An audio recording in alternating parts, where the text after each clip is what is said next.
Hello, everybody. My name's Aimee Lumdia, and welcome to Create Your Nice Day podcast. The purpose of this podcast is to teach people the art of celebration. I do that each week by helping you prepare for the journey of a lifetime, by learning to live life one little daily adventure after another. Our topic this week is poverty, otherwise known as being poor. But before we get there, we need to talk about what poverty isn't. Poverty, as I have come to understand it, has very little to do with how much money you have in your pocket, or even the size of your bank account. Poverty has nothing to do with any specific amount of money at all. Poverty is relative, and that's why it gets such a bum rap in the media. I don't know how else to start this, but let's talk about a priest.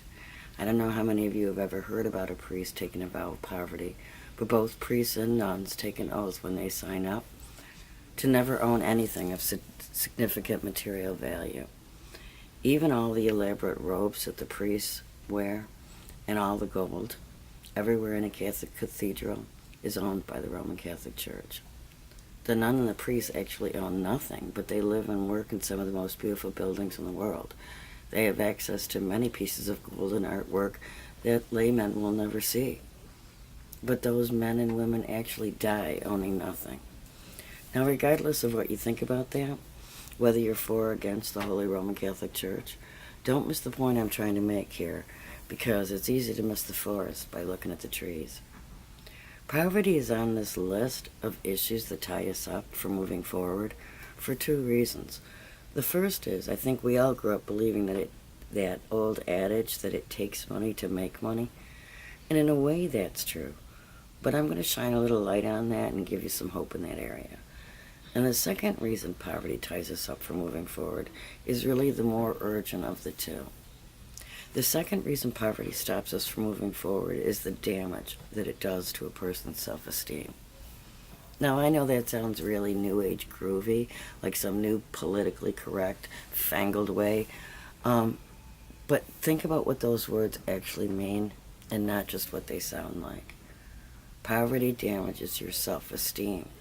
Poverty damages the way that we view ourselves, and it does so to such a degree that it's possible to start from poverty and end up gaining an awful lot of money, to have more money than even God, and still not feel like you're ever good enough. That stink of poverty can be harder to get off you than the smell of an angry skunk off a dog. And here's one way I can sort of explain what I mean. Okay, let's imagine two women for a minute. They're both the same age, the same race, they've gone to the same college, and they have the same college degree. Both are going for the same job interview. One woman comes from the hood, and the other one comes from the burbs. Who gets the job? And why is that? I mean, really think about that. Why is that? Is it the shoes or the purse or the car that they ride up in? Or is it the way that she carries herself when she walks into a room? Think about it yourself. How do you feel when all your bills are all paid? Versus how do you feel when you just can't quite make that last bill? And I think that happens to all of us sometimes. The refrigerator breaks down, or we have a huge car repair. Or even you had investments in the stock market and you lost a great deal of money. Okay, so we all know what it's like to struggle for a minute. But what if every single week you never got your bills paid? Not ever in full. And it's not because you don't know how to pay a bill, but because your paycheck simply can't stretch that far. Okay, so after 5 years, how would you feel? And after 10 years of living like that? After 20 years living like that?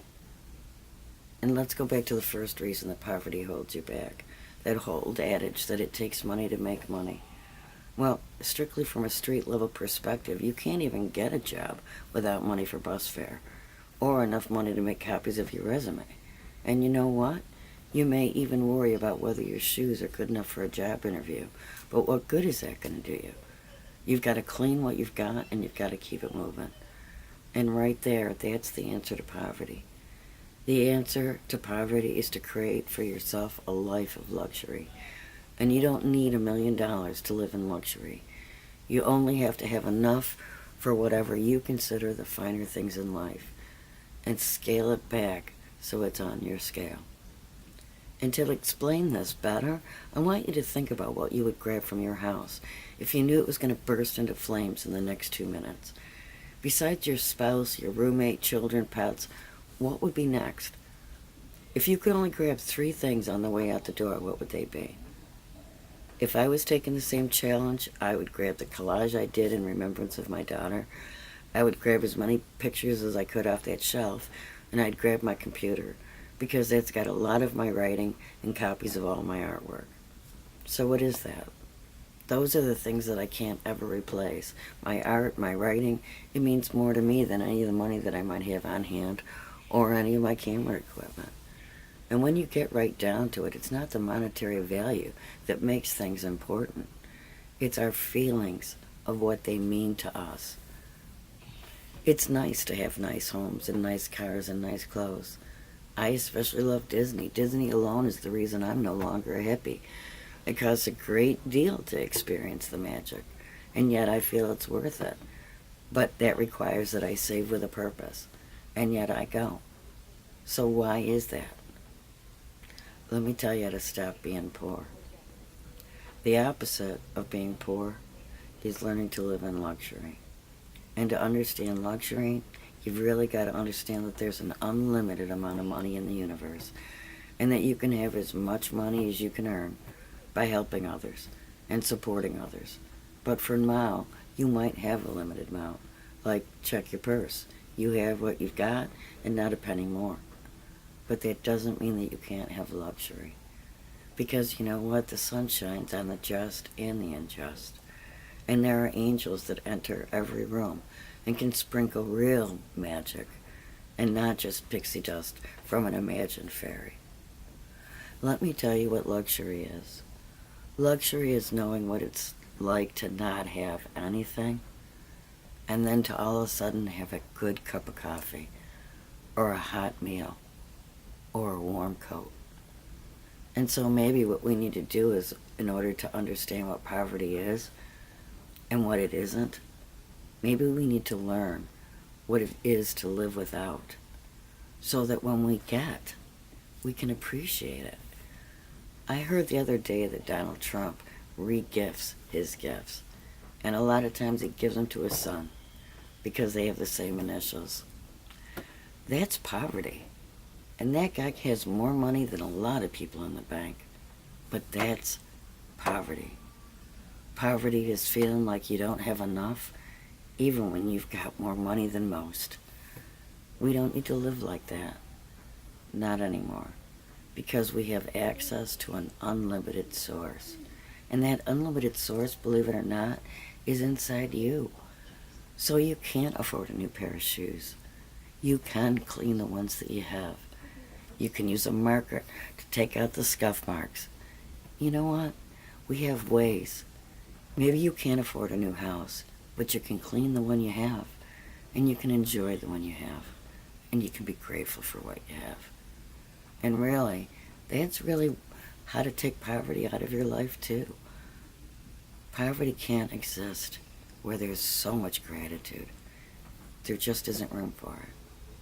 So this holiday season, think about where you want to live. In the land of poverty and not enough, or in the land of luxury and graciousness and generosity. Remember, everybody, it's up to you to create your nice day. A little bit about the spiritual scavenger hunt. Still putting the cards out. I made special holiday cards for this Christmas season, so I'm looking forward to putting the last of those out after my Christmas Eve service tomorrow. I'm thinking about all of you. Stay warm, stay happy, stay bright. Thank you. And remember, create your nice day.